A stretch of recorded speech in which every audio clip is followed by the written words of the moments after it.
Thanks a ton for joining me here at Hawkeye's House of Horrors. I, of course, am the homeowner, Hawkeye, and I'm here to bring the third and final installment in the Basket Case series. That is Basket Case 3, The Progeny.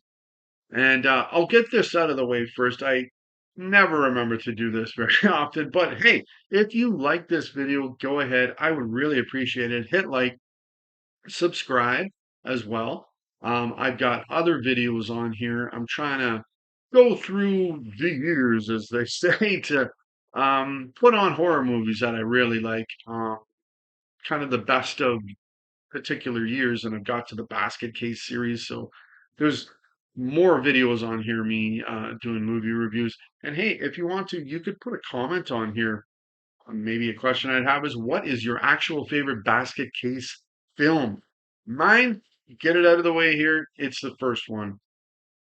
But yes, I'm gonna do a movie review here for Basket Case 3. And it was directed by Frank Henenlotter. He had also done the previous two as well. And he came back for the last installment. And it was written by Henenlotter, as well as, for the first time, a co-writer was coming to assist him, and it was Robert Martin. Now, the two of them had written Frankenhooker. Once again, I haven't seen that one. That was released 1990, so the previous year.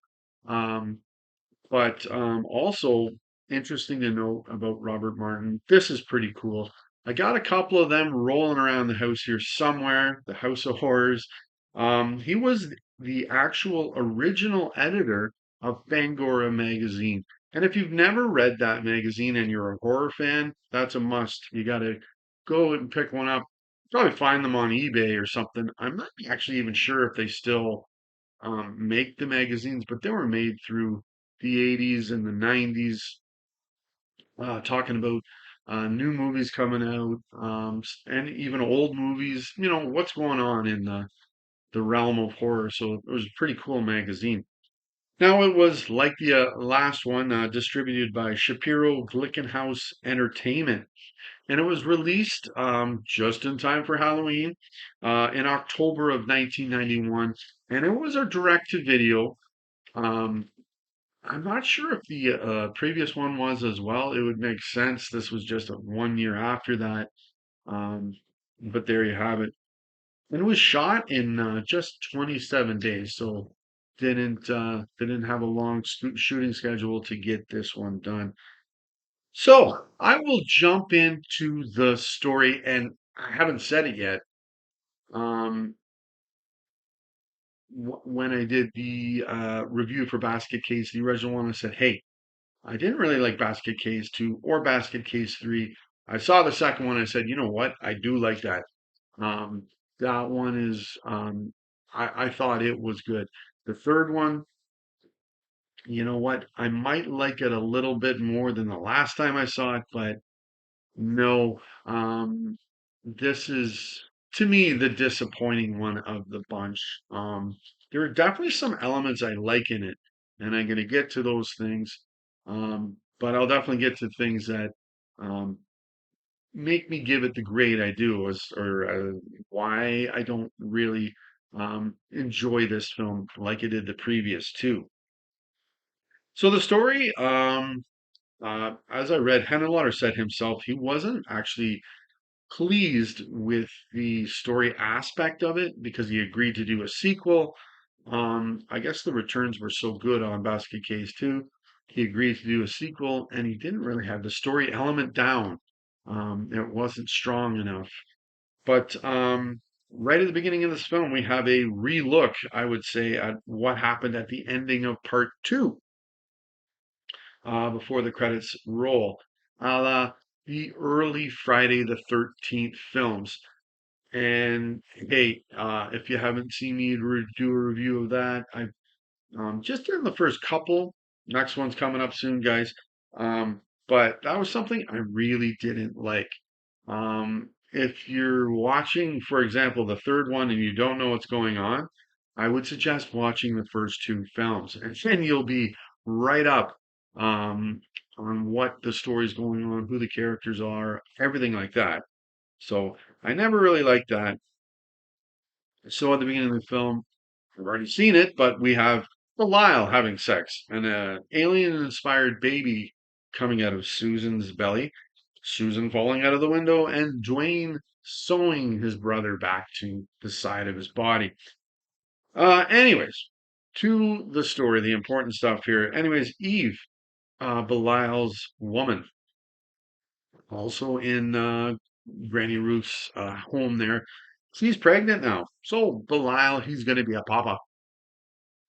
So the group of freaks, they jump onto a bus, and they're going to go to see Granny Ruth's son.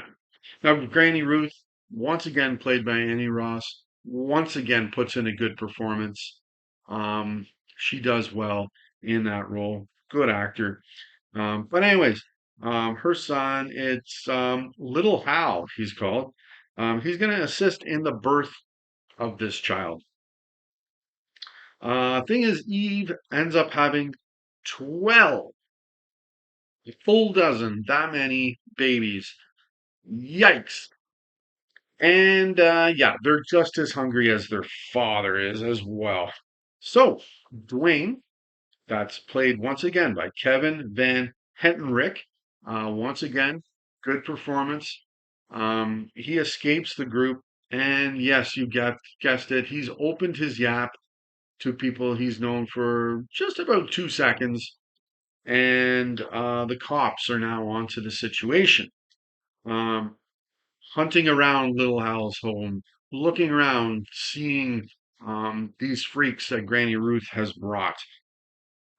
So in the end, Eve is shot down. The 12 babies are stolen by the cops because they want to get $1 million from the tabloid crap paper named Judge and Jury, I think it was, in the second one. And we already know that is total baloney, that you're not going to get a dime from them. So then it's a showdown between the sheriff, played by Roper, and the freaks, or Belial, really. And Little Hal. It's played by Jim O'Doherty, sorry, has created this machine that Belial can move around and walk around in, and cause some serious damage in as well, in that showdown. So that's it. Um, but definitely one thing, I'll get to these first, I guess, things that I liked. So Gabriel Batalos returns, as he did in the second film. He returns to do the effects, I'm sorry, and they certainly are the highlight of the film. They are very good. They're just like they were in the second one. He even comes in and they've created even more freaks, even more interesting characters. Um, the look of them and everything, it's really good, to add to this group of people that are at Granny Ruth's home, including Little Hal. I'm not so sure about his character, to be honest. He's got like 6 arms or something, and anyways, but yeah, it is certainly the highlight of the film. As I said, I don't enjoy this film, but you know what? I'm gonna go out and say, if you liked the first one and you liked the second one, um, I'd even say, even if just like the second one, maybe give this one a try. Maybe this one will be good for you. I would just say be prepared for it to be disappointing for you. It's the whole, just to start with, the characters, or the story and the characters, and how, yeah, I'll get to more and why I don't like it, but be prepared, to be disappointed, by this film. Now, the scene I really did like, it kind of shows that off. The effects is when Belial is in the cop shop, um, causing major havoc. and he kills three cops. I thought that was good. They were really good kills. They were over the top, as expected, bloody, as expected, even though it was supposedly supposed to be even gorier, but it was toned down, or um, the blood may not have been added to certain parts, but I find it memorable as well. It was just over the top. The guy's head gets spun around and head's looking the other way. And I don't know, I enjoyed that scene. But then we're succumbed to seeing Belial and Dwayne removed. That separation happened for not once, not twice, but for the third time. Every film we have to, well, I'm going to say have to see this now. I've seen it. I know that it happened, but in adding these scenes, I guess they're plumping up the runtime so it can get to an hour and a half, but I don't need to see it again. I've seen it.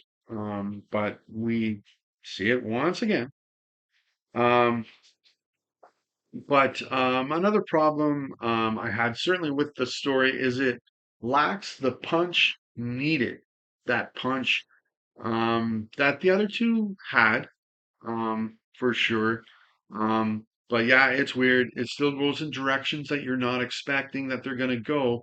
Um, but in the story, beyond the birth of these babies, which I gotta say, I saw that too in Larry Cohen's It's Alive and the sequels he did. That's kind of not exactly a new, fresh idea either. And originally, I think Henenlotter said it was inspired by It's Alive anyway, like the whole original premise.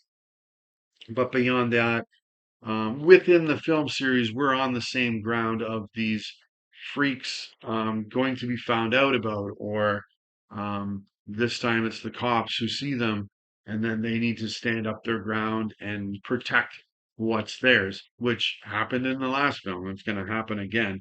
So it lacks that fresh punch, the story, in my opinion. And I think this is the silliest basket case film, in my opinion. And a lot of the characters, a lot of the new characters are complete dolts, which is generally the cops. There's not one half intelligent cop in this entire film. They're all idiots. Um, and in doing so, that's just one example, but the film then is trying too hard to be funny. It's really going for the laughs, really pushing for it, where it was always there, it was always present, but um, they Henenlotter wasn't trying so hard to be funny, but I find he is here. And one thing as well, it was way out of left field, so that's good, as in that was unexpected, but in the end, it's sort of like, oh, huh, okay. When the sheriff's daughter, Opal, played by the lovely Tina Louise Hilbert, disrobes to her leather undergarments while Dwayne is in jail, just the two of them. And she pulls a whip out. And some may like that, some might, some will. But personally, I found it strange. And once again, it is forcing the laughs. Um, and I don't know. I didn't find a lot of the stuff that in this film all that funny because it was so very forced. I think that was the problem I had with it. But as I said, film's got some nice kills and it's got some nice effects, but the film is ruined by what I mentioned there. It outweighs those good things. But another good thing is you still have Jolt Cola. People are pounding Jolt Cola in the Basket Case film series. So it's present here as well.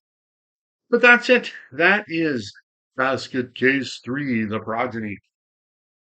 So yeah, I'm gonna go off and well, to let you know, it might be a little bit here, but I'm gonna jump back into the Friday the 13th series and do part three. Um, but at the same time, my father-in-law is coming, visiting me and my wife. He's coming from out of town, so he's here for the week. So um, I'm not sure if I'm going to be getting to that anytime real soon, but that's okay. I'm going to get the Basket Case series online here before then. And then, as well, at the end of the month, I hear Jaws is coming back to the theaters, which is exciting. I have seen it on the big screen, but I plan on seeing it again. That's a great flick to see on the big screen. So if you have a chance to do it, I would suggest doing so. I also saw at that same theater they're playing The Toxic Avenger from 1985. Gory Trauma made that film. I haven't seen that one in a few years. So maybe I'll catch that one too. But anyways, woo! Until next time, enjoy your horror movie watching.